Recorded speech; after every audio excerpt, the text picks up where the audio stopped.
అన్న 10 రూపాయలే, 10 రూపాయల నా గోంగూర. అయ్యో 5 రూపాయల. ఈ రైతు బతుకు తెలుసా అనే?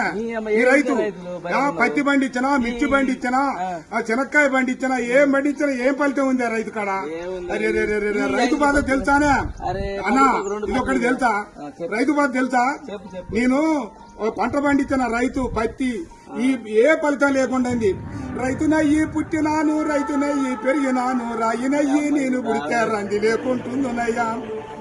పత్తి పంట నేను ఏతే మిత్తి కన్నా ఎల్లలే. ఏం బతుకు ఏం బతుకు ఈ రైతు బతుకు చూడరా, ఏం బతుకు ఏం బతుకు. అరే మిర్చి పంట నేను ఏతే ఖర్చులన్నా బూడలే. ఏం బతుకు ఏం బతుకు ఈ రైతు బతుకు, ఈ బతుకు నేను బతుకాను.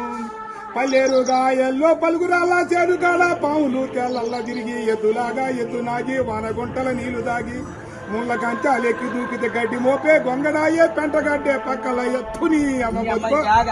ఏం బతుకు ఏం బతుకన్నా ఈ రైతు బతుకు ఏం బతుకు?